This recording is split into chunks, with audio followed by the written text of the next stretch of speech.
Hello everyone, আজ করব মাগুর মাছের ঝাল।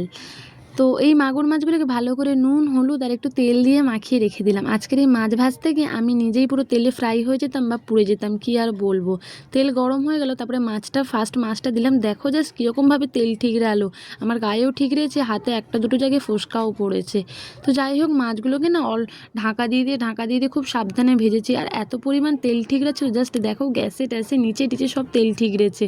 তো একদম ঢাকাটা খুলে থালাটা মুখের সামনে রেখেছি, আর ওই অল্প অল্প করে খুন্তি দিয়ে নেড়েছি।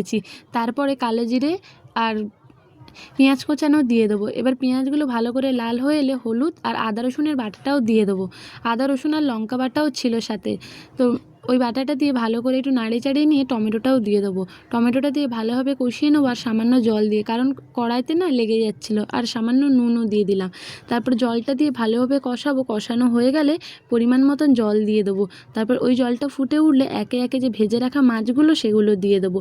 দিয়ে খানিকক্ষণ ফুটিয়ে নেবো। আর নামানোর সময় ওপর থেকে একটু গুঁড়ো গরম মশলা ছড়িয়ে দিলেই তৈরি আমাদের এই গরমে মাগুর মাছের ঝাল। মাগুর মাছ কিন্তু খেতে খুব ভালো লাগে বন্ধুরা, কিন্তু আজকের ভাজতে গিয়ে যা সিনটাই হলো, আর অনেকটাই না কড়াই আমি তেল দিয়েছিলাম। তো এত পরিমাণ ঠিক রয়েছে ধারণার বাইরে, আমার 2-3 জায়গায় ফোসকাও পড়ে গেছে হাতে। এই দেখো ঝাল।